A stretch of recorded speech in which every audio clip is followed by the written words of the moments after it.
Hello नमस्कार दोस्तों, मैं रवि शर्मा स्वागत करता हूं आप सभी लोगों का आज की इस वीडियो में। आज की वीडियो में लेकर आया हूं बीएससी एग्रीकल्चर थर्ड सेमेस्टर में जो सब्जेक्ट है हमारा फल तथा उद्यानिकी फसलों की उत्पादन प्रौद्योगिकी, जिसे हम इंग्लिश में कह सकते हैं production technology for fruit and plantation crops. तो इससे संबंधित जो है प्रश्न लेकर आए हैं जो कि हमारे सिलेबस से मिलते जुलते हैं। मिलते जुलते क्या, बिल्कुल सेम के सेम ही है। तो अगर चैनल पर नए हों आप लोग तो सब्सक्राइब कर लीजिए, साथ में बेल आइकन को भी दबाइए जिससे मैं जो वीडियो डालूं उसकी नोटिफिकेशन आपके पास सबसे पहले पहुंचे। अगर वीडियो अगर पसंद आए आप लोगों को तो लाइक कमेंट और शेयर जरूर करिए। तो ज़्यादा देर ना लेते हुए वीडियो करते हैं स्टार्ट। तो देख लेते हैं सबसे पहले भारतवर्ष भारतवर्ष में फल तथा उद्यानिकी फसलों का औद्योगिक महत्व एवं विस्तार, industrial importance and scope of fruits and plantation crops in India. तो इसके बारे में जो है संक्षिप्त इतिहास देख लेते हैं, ब्रीफ हिस्ट्री देख लेते हैं इसके बारे में। तो इसमें बताया गया है कि फलों का उपयोग हमारे जीवन के लिए विशेष महत्व रखता है। मनुष्य के भोजन में संतुलित आहार बैलेंस्ड डाइट के लिए फलों एवं सब्जियों का होना नितांत आवश्यक होता है।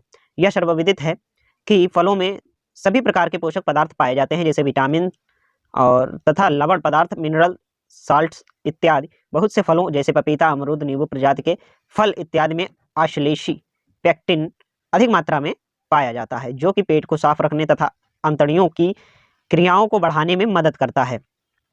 सबसे महत्वपूर्ण बात यह है कि फलों को खाते समय हम एक खास स्वाद का अनुभव करते हैं, लेकिन दुर्भाग्यपूर्ण बात यह है कि हमारे देश में फलों के अंतर्गत क्षेत्रफल कम है तथा पैदावार भी असंतोषजनक है। उसके बाद देख लेते हैं कि आधुनिक तरीके द्वारा किसी उद्यान का निर्माण करना हमारे लिए कोई नई बात नहीं होगी, क्योंकि यह कला प्राचीन काल में बहुत विकसित थी। हमारे पूर्वज उद्यान कला में काफ़ी चतुर थे, जैसा कि बहुत से शास्त्रों एवं प्राचीन पुस्तकों जैसे वृक्षारोपण विधि, नीतिसार, उपवन, विनोद इत्यादि को देखने व पढ़ने से ज्ञात होता है। प्राचीन काल में ही मनुष्य को बाग लगाने की विभिन्न विधियों तथा पौधों की विभिन्न बीमारियों की रोकथाम के उपायों का ज्ञान था। मिट्टी के अंदर तत्वों की कमी आज से लगभग 2000 से अधिक वर्ष पूर्व पौधों की पत्तियों, तना, फूल एवं फलों को देखकर ही लोग मालूम कर लेते थे। पौधों को रोपण, ग्राफ्टेज तथा कुड़मन वडिंग द्वारा प्रसारित करना ईसा में 500 वर्ष पूर्व ही लोगों को मालूम था। तात्पर्य यह है कि हमारे पूर्वज उद्यान कृषि में काफ़ी प्रवीण हो चुके थे। फल तथा फूलों को हमारी संस्कृति का एक अंग होने के कारण उच्च स्थान प्राप्त था तथा उनका अत्यधिक रूप से पैदा करना गौरवपूर्ण माना जाता था। बहुत से फल जैसे बेर, अनार, आम, आंवला, नींबू, सहतूत, नारियल तथा अंजीर आदि की खेती का वर्णन बहुत सी पुरानी पुस्तकों में मिलता है कि भारतवर्ष में इन फलों की खेती बहुत ही प्राचीन काल से होती चली आ रही है। मुगल काल में उद्यान विज्ञान की उन्नति उच्च शिखर पर रही। मुगल वंश के सभी बादशाह फल तथा फूलों से प्रेम रखते थे। उन्होंने बहुत से स्थान पर सुंदर बाग लगवाए। बाबर ने विभिन्न प्रकार के फलों का वर्णन किया तथा उनके विकास में काफ़ी रुचि ली। बादशाह अकबर ने दरभंगा के पास 1 लाख बाग लगवाया था, जिनमें आम के 1 लाख पौधे लगे हुए थे, जिसमें से बहुत से पौधे अंग्रेजी शासन तक जीवित देखे गए थे। ऐसा कहा जा सकता है कि इस काल में बाग लगाने के विभिन्न तरीके एवं फलों के चुनाव में काफ़ी प्रगति हुई थी। और उसके बाद 17वीं शताब्दी तथा इसके बाद यूरोपीय यात्रियों द्वारा विभिन्न फलों का प्रवेशन, इंट्रोडक्शन एक देश से दूसरे देश में किया गया। इसी समय कुछ फल जैसे अनानास, अलूचा, अमरूद, शरीफा, पपीता, चीकू तथा एवोकाडो इत्यादि फलों का प्रवेशन हमारे देश में आयात किया गया। हमारे देश से भी आम की कुछ जातियां दूसरे देशों में ले जाई गई। अंग्रेजी शासन में कुछ अधिक साधन उपलब्ध होने के कारण इनकी उन्नति बढ़ती गई। हमारे देश में इस विज्ञान की आधुनिक एवं वैज्ञानिक तरीके से शुरुआत सन 1928 से हुई, जब यहाँ पर भारतीय कृषि अनुसंधान परिषद ICAR की स्थापना हुई। इस परिषद द्वारा देश के लगभग प्रत्येक प्रांत में फल अन्वेषण केंद्र खोले गए, जैसे साबोर बिहार, सहारनपुर उत्तर प्रदेश, चौवटिया उत्तराखंड, चौथाली कर्नाटक, पूना महाराष्ट्र, अबोहर पंजाब, मशोबरा हिमाचल प्रदेश और काहीकुच आसाम। फिर उसके बाद है कोडर आंध्र प्रदेश, जिन पर फल पैदा करने से संबंधित अन्वेषण कार्य चलने लगा। इन केंद्रों में अन्वेषण केंद्र सहारनपुर तथा चौवटिया, रानीखेत पर सराहनीय कार्य किए गए हैं, जिससे फल उत्पादन निरंतर बढ़ता गया। वर्तमान स्थित प्रेजेंट पोजीशन। भारत में वर्ष में फलों का क्षेत्रफल व उत्पादन राज्यानुसार सारणी 1.1 में दिया गया है। तो इसमें सारणी में बताया गया है कि भारतवर्ष में फलों का क्षेत्रफल व उत्पादन राज्यानुसार बताया गया है। विभिन्न प्रांतों में फलों का क्षेत्रफल व उत्पादन 2016 से 2017 तक का इसमें बताया गया है। ठीक है, तो इसका चाहे तो आप स्क्रीनशॉट ले सकते हैं। ठीक है, फिर आप लोग अलग से पढ़ सकते हैं। अब चाहे तो आप लोग कहे ना तो हम PDF सेंड कर देंगे, या तो कमेंट इसमें डिस्क्रिप्शन में हमारा नंबर मिलेगा, या तो टेलीग्राम की लिंक मिल जाएगी, वहाँ से आप लोगों को मिल जाएगा। ठीक है, ये PDF ही मिल जाएगा आप लोगों को। लेकिन ये सही रहेगा आपके लिए कि एक बार हम पढ़ा रहे हैं वो पढ़ लीजिए, उसके बाद खुद से पढ़कर देखिए। तो उसमें क्या होगा कि आपके दिमाग में जब दूसरी बार जब शब्द घुसेंगे तब आराम से याद भी रहने के चांसेस बढ़ जाएंगे। ऐसे एक बार पढ़ेंगे आप खुद से तो याद नहीं होगा। उसके बाद देख लेते हैं भारतवर्ष में फलों का क्षेत्रफल 2014 से 2015 में 6,110,000 हेक्टेयर था तथा पैदावार 86,602 टन थी। लेकिन 2016 से 2017 में यह बढ़कर 6,480.11 हेक्टेयर हो गया है तथा पैदावार में 92,845.98 टन हो गई है। उसके बाद देख लेते हैं, उसके बाद बताया गया है उद्यानिकी फसलें, प्लांटेशन क्रॉप्स के बारे में देख लेते हैं। तो इसमें क्या बताया गया है कि उद्यानिकी फसलों का एक बहुत बड़ा समूह है जो भारत में 3,676.77 हेक्टेयर क्षेत्र में पैदा की जाती है। ये उद्यान की फसलें हैं नारियल, सुपारी, काजू, आइल, पाम, चाय, काफ़ी तथा रबर आदि। भारतवर्ष में इन उद्यानिकी फसलों के क्षेत्र तथा पैदावार में काफ़ी बढ़ोतरी हुई है। 1997 से 98 से 2016 से 2017 तक उद्यानिकी फसलों की पैदावार तथा क्षेत्र एवं प्रति हेक्टेयर उत्पादकता को निम्न सारणी के द्वारा दर्शाया गया है। इसमें उद्यानिकी फसलों का वर्ष अनुसार क्षेत्रफल, उत्पादन एवं उत्पादकता के बारे में इसमें बताया गया है। ठीक है, फिर उसके बाद इसके नीचे देख लेते हैं। आप लोग जब जाते हैं कॉलेज एग्जाम देने के लिए तो जाते समय पर हेडफोन या मतलब अगर आप चला रहे हो तब तो ना लगाएं। अगर पीछे आप बैठ कर जा रहे हैं या सवारी से आप जा रहे हैं तब तो आप लोग जो है हेडफोन लगा लें या ब्लूटूथ का प्रयोग करके आराम से देखे भले ना हम बोल रहे हैं उस चीज़ को आराम से सुनते हुए, आराम से जेब में रख लें, फ़ोन चला कर रख लें, बस आराम से सुनते हुए जाएँ। कम से कम जब आप 2-3 बार इसे सुनेंगे तो ऐसे ही आपको याद हो जाएगा। जब आप प्रश्न देखेंगे उससे रिलेटेड तो आपके बारे में उससे रिलेटेड जो भी आपने पढ़ा होगा तो वो सारा का सारा उस टाइम पर आपको याद आ जाएगा। फिर उसके बाद देख लेते हैं भारतवर्ष में फलों का उपयोग यदि प्रति व्यक्ति प्रतिवर्ष आंका जाए तो हम देखेंगे कि यहाँ पर केवल 10 किलोग्राम फल प्रतिवर्ष प्रति व्यक्ति द्वारा उपयोग किए जाते हैं, जबकि USA में लगभग 202 किलोग्राम फल, पैलेस्तीन में 100 किलोग्राम फल, स्पेन में 38 किलोग्राम तथा UK में 37 किलोग्राम प्रतिवर्ष प्रति मनुष्य द्वारा उपयोग किए जाते हैं। उसके बाद बताया गया है कि देश में 2011 से 2012 में बागवानी हॉर्टिकल्चर का उत्पादन रिकॉर्ड स्तर पर रहा है। संदर्भित वर्ष में देश में फलों व सब्जियों का कुल उत्पादन पहली बार 2040 मिलियन टन से अधिक रहा है। उत्पादन में वृद्धि के साथ ही इसके निर्यात में भी वृद्धि हुई है। फलों व सब्जियों के निर्यात में 1400 करोड़ रुपए की विदेशी मुद्रा 2011 से 2012 वर्ष में अर्जित की गई है। यह जानकारी देते हुए केंद्रीय कृषि एवं खाद्य प्रसंस्करण उद्योग मंत्री शरद पवार ने नई दिल्ली में बागवानी उत्पादन व उत्पादकता पर राष्ट्रीय सम्मेलन national conference on horticulture production and productivity में 17 फरवरी 2012 को बताया कि फलों व सब्जियों के रिकॉर्ड उत्पादन से इनकी प्रति व्यक्ति उपलब्धता में भी वृद्धि हुई है। कृषि मंत्री ने बताया कि फलों व सब्जियों के उत्पादन में वृद्धि के साथ ही उन्हें नष्ट होने से बचाने के लिए ग्रामीण क्षेत्रों में आधुनिक शीतगृह स्थापित करना भी आवश्यक है। उन्होंने बताया कि 12वीं पंचवर्षीय योजना में शीतगृहों की अतिरिक्त क्षमता सृजन का लक्ष्य 15 मिलियन टन का है, जो 11वीं पंचवर्षीय योजना में 8.75 मिलियन टन का था। कोल्ड चेन को बढ़ावा देने के लिए एक national centre for cold chain development NCCD की स्थापना के सरकार के फैसले का उल्लेख करते हुए कृषि मंत्री ने बताया कि यह देश में कोल्ड चेन इंफ्रास्ट्रक्चर को सुदृढ़ बनाने की दिशा में कार्य करेगा। देश में बागवानी उत्पादन को बढ़ावा देने के लिए चालू वर्ष 2012 को बागवानी वर्ष ईयर ऑफ हॉर्टिकल्चर घोषित करते हुए इसी औपचारिक शुरुआत कृषि मंत्री ने इस सम्मेलन में की। उसके बाद देख लेते हैं इसके आगे का। इसमें बताया गया कि भारत में फलों के उद्यान बहुत से छोटे छोटे आकार में पाए जाते हैं। उत्तर प्रदेश में मैदानी भागों में बागों का आकार 0.25 से 1.25 हेक्टेयर तक देखने को मिलता है। यहाँ पर जो भी फल उद्यान हैं उनकी दशा काफी असंतोषजनक एवं अधिक गिरी हुई मिलती है, जिसके निम्नलिखित कारण हैं।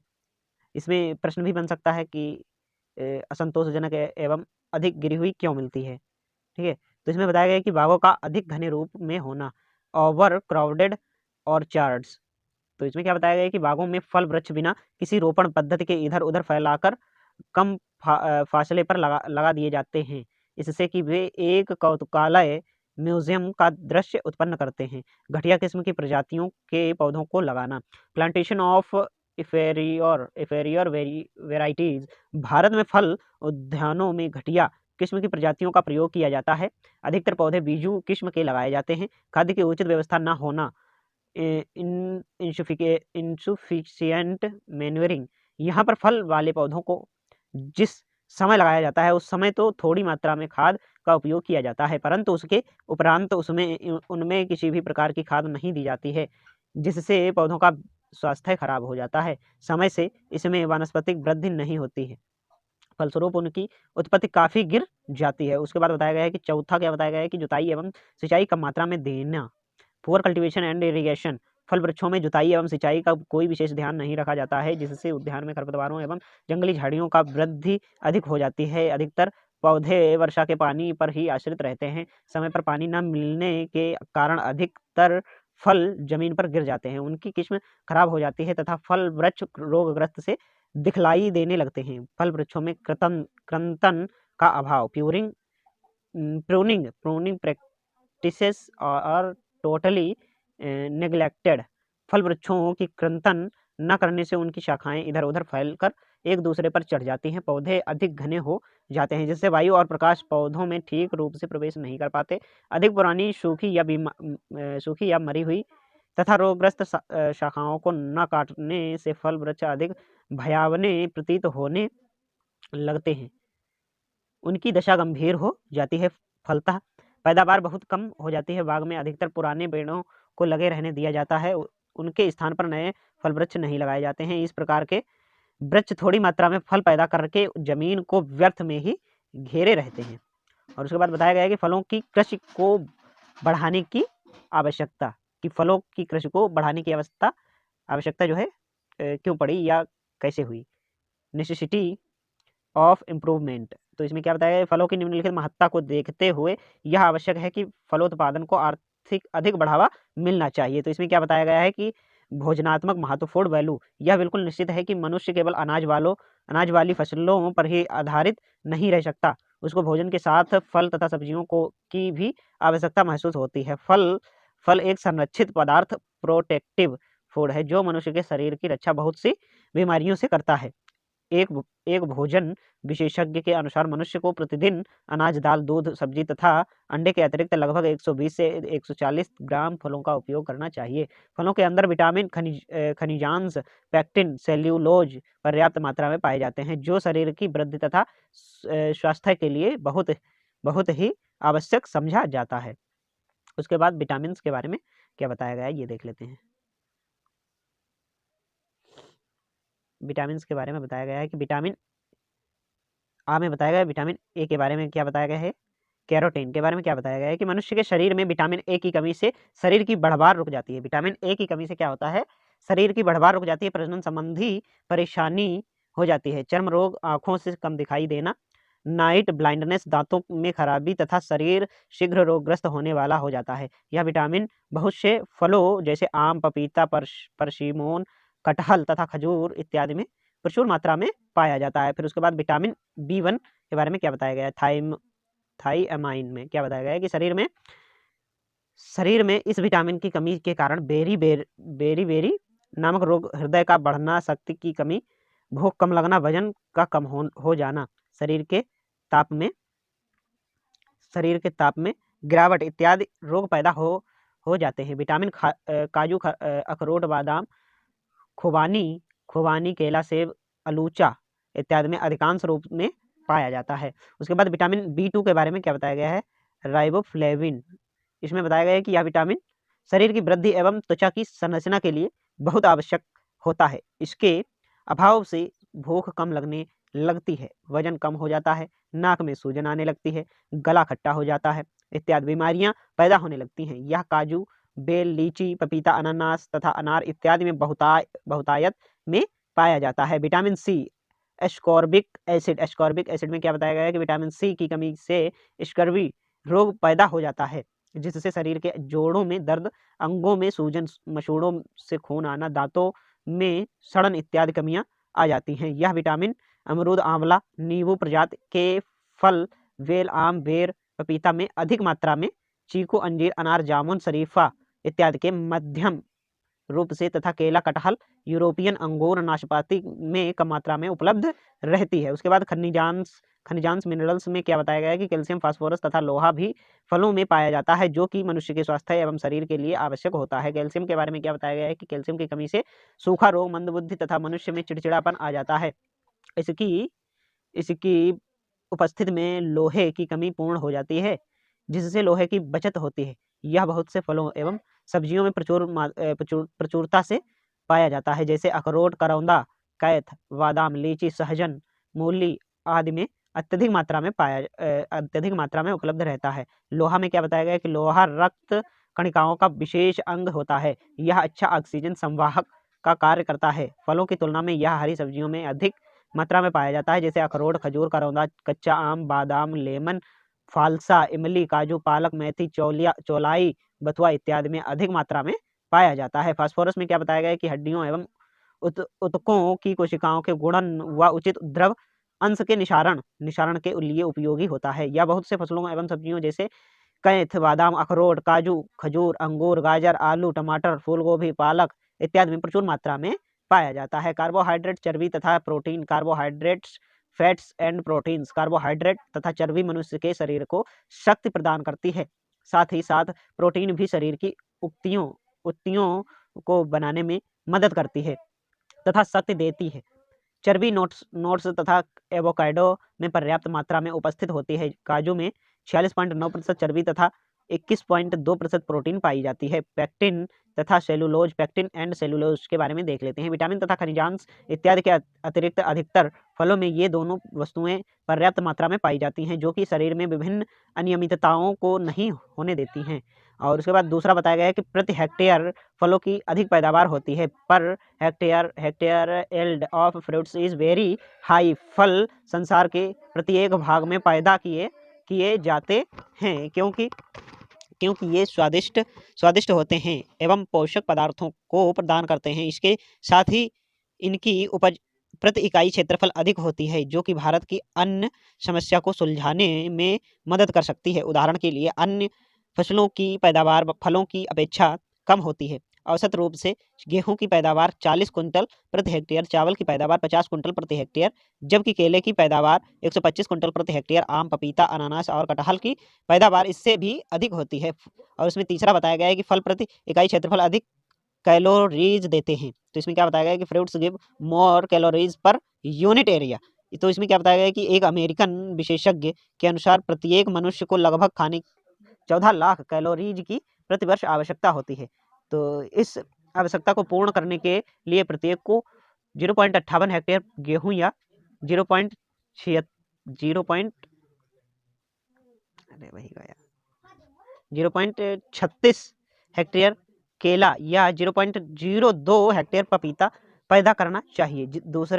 दूसरे शब्दों में आम गेहूं से लगभग 3 गुनी कैलोरीज प्रति इकाई क्षेत्रफल पैदा करता है, जबकि केला और पपीता और भी अधिक। उसके बाद क्या बताया गया है कि और भी अधिक उत्पादन देता होगा। फिर उसके बाद बताया गया शुद्ध लाभ प्रति इकाई क्षेत्रफल अधिक होता है। तो इसमें चौथा पॉइंट है कि net return per unit area is high. फल वाले पौधे अधिक उपज देने वाले होते हैं, अतः प्रति इकाई क्षेत्रफल से अधिक आय होती है। अधिकतर फल ऐसे हैं जो धान्य या अनाज वाली फसलों की अपेक्षा उच्च दर से बेचे जाते हैं। यदि अधिक उत्पादन के समय सस्ते भी बेचे जाए तो भी अधिक पैदावार के कारण लाभ अधिक मिलता है। और इसमें फसल देख लेते हैं। गेहूं क्या है, 10 लाख के हिसाब से है गन्ना, केला, पपीता, ठीक है, तो ये सब हैं। और आय प्रति हेक्टेयर के हिसाब से है इनकी। और फलोत्पादन के साथ साथ अगर हम फलों से कुछ पदार्थ तैयार करें तो हम देखेंगे कि आमदनी और भी अधिक बढ़ जाती है। कुछ समय पहले कानपुर में पपीते की कृषि के साथ साथ पपेन तैयार की करके जो लाभ कमाया गया उसके आंकड़े इस प्रकार हैं। तो किस प्रकार हैं देख लेते हैं। तो इसमें क्या बताया गया कि जबकि जबकि पपीते के फलों से पपेन तैयार की गई और उन फलों की परिरक्षित प्रिजर्वेड करके बेचा गया तो शुद्ध आमदनी रुपये 6,413 प्रति एकड़ हुई, जो कि अनुमानित रुपये 16 लाख प्रति हेक्टेयर आती है। और उसके बाद दूसरा पॉइंट बताया गया है कि जब पपीते के फलों से पपेन तैयार की गई और फलों को ताजे ताजे रूप में ही बेच दिया गया तो शुद्ध आमदनी रुपये 3,021 प्रति एकड़ हुई, जो कि अनुमानित रुपये से 7,554 प्रति हेक्टेयर होती है।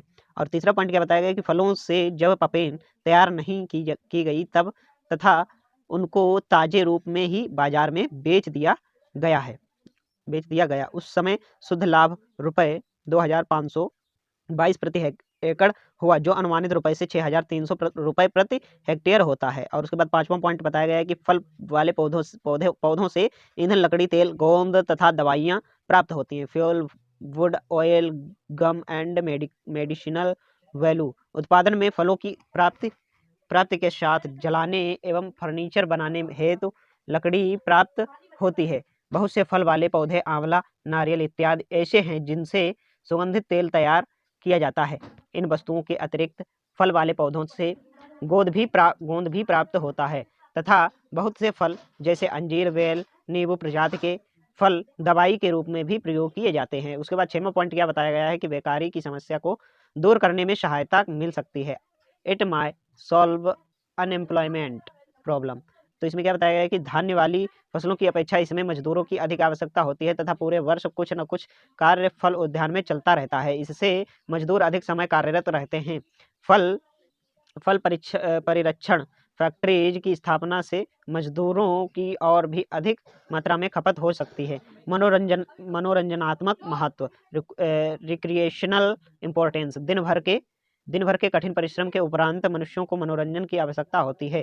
यदि घर के समीप नींबू प्रजाति के फल, केला, पपीता या अंगूर के हरे भरे पौधे लगे हों तो निश्चित ही वे मनुष्य को ताजगी प्रदान करने में सफल सिद्ध हो सकते हैं। उसके बाद 8वां पॉइंट बताया गया है कि विदेशी मुद्रा की प्राप्ति। We get foreign exchange. बहुत से फल ऐसे हैं जो हमारे देश से बाहर देशों में निर्यात किए जाते हैं, जिनसे हमें विदेशी मुद्रा प्राप्त होती है, जैसे आम, अमरूद, पपीता, केला, अंगूर, सेब तथा सूखे फल इत्यादि। फिर उसके बाद 9वां पॉइंट क्या बताया गया कि फलोत्पादन से दूसरे सहायक उद्योगों को प्रोत्साहन मिलता है। Fruit growing may help to increase other side industries. तो इसमें क्या बताया गया कि फलोत्पादन के लिए विशेष यंत्रों की आवश्यकता होती है, जिसका विस्तार होने पर इन यंत्रों की अधिक खपत होगी। फलतः ये कारखानों का निर्माण होगा। साथ ही साथ फलों से बहुत से पदार्थ निर्मित किए जाते हैं, जैसे जैम, जेली, मार्मलेड और चटनी, शरबत इत्यादि, जिनके लिए चीनी, शीशे व टिन के जार, मसाले, रासायनिक पदार्थ, पैकिंग सामग्री आदि की आवश्यकता होती है। अतः इन वस्तुओं के निर्माण हेतु कारखानों को प्रोत्साहन मिलेगा। उसके बाद 10वां पॉइंट देख लेते हैं। इससे मृदा की उर्वरा शक्ति बढ़ती है। It increases soil fertility. तो इसमें क्या बताया गया है कि फलों की कृषि क्रियाओं को अधिकतम रूप से करने तथा फल वाले पौधों की उत्पत्ति जमीन पर गिरने व सड़ने से मिट्टी की उर्वरता बढ़ जाती है एवं जड़ों के अधिक गहराई तक पहुंचने से भूमि कणों का विकास, सॉइल स्ट्रक्चर अच्छा हो जाता है। उसके बाद देख लेते हैं फल कम उत्पन्न होने के कारण। ये कारण देख लेते हैं, उसके बाद वीडियो समाप्त करते हैं। उसके बाद ये जो फलोत्पादन का भविष्य एवं विस्तार ये जो है अगली वीडियो में लेकर आएंगे। तो ये फल कम उत्पादन होने के कारण देख लेते हैं। Limitation in production of fruits. तो इसमें क्या बताया गया है कि हमारे देश में अधिकतर फल उद्यान कार्य एक ऐसी गरीब जाति के हाथ में है, जो कि फलोद्यान के उत्थान हेतु अधिक धन व्यय नहीं कर सकती है। फलतः उनकी हालत खराब होती चली जा रही है। फलों का बाग लगाने के लिए शुरू में अधिक धन की आवश्यकता होती है तथा उन वर्षों तक फल के स्थायी वृक्षों से कोई आमदनी नहीं होती है। उसके बाद तीसरा पॉइंट क्या बताया गया है कि उचित भंडारण की सुविधा में कमी, और चौथा पॉइंट है कि सिंचाई की असुविधा, और फिर पांचवा पॉइंट है खाद एवं उर्वरकों की कमी। छठवां है देहाती इलाके में यातायात के साधनों की कमी। सातवां है फल उद्यान के विभिन्न कार्यों हेतु कार्यदक्ष मजदूर की आवश्यकता होती है, लेकिन दुर्भाग्य से हमारे यहाँ ऐसे आदमियों की कमी है। और उसके बाद आठवां पॉइंट है कि मनुष्य की गलत धारणा। क्या गलत धारणा है? अधिकतर लोग ऐसा सोचते हैं कि बागवानी करना माली का कार्य है, इसलिए उसको करने में वे संकोच करते हैं। उसके बाद नौवां पॉइंट है कि फलों की खपत कम होना। इसमें क्या बताया गया है कि हमारे यहाँ फलों की खपत बहुत कम होती है, इसलिए अधिकतर लोग इस कार्य को करने में दिलचस्पी नहीं लेते। उसके बाद 10वां पॉइंट है कि फल उद्यान लगाने व उसके विभिन्न कार्य में अज्ञानता, ignorancy in orchard plantation and its different operations. फल वृक्ष लगाने में किसी पद्धति विशेष का ध्यान नहीं रखा जाता। पौधे बीजू किस्म के अनियमित एवं घने रूप में लगा दिए जाते हैं, जिससे बाग अधिक घना हो जाता है। साथ ही साथ उसमें खाद, पानी, कृंतक तथा बीमारियों और कीड़ों की रोकथाम इत्यादि का प्रबंधन भी नहीं होता है। और उसके बाद 11वां पॉइंट दिया गया है कि फलों के आहार मूल्य के ज्ञान की ठीक जानकारी ना होना। तो आप लोगों को ये वीडियो कैसा लगा कमेंट बॉक्स में जरूर बताइए, और अगर चैनल पर नए हो, अभी तक आप लोगों ने सब्सक्राइब नहीं किया है तो सब्सक्राइब कर लीजिए, साथ में बेल आइकन को भी दबाइए, जिससे मैं जो वीडियो डालूं उसकी नोटिफिकेशन जो है आपके पास सबसे पहले पहुंचे। तो मिलते हैं किसी नेक्स्ट वीडियो में, तब तक के लिए जय हिंद, जय भारत।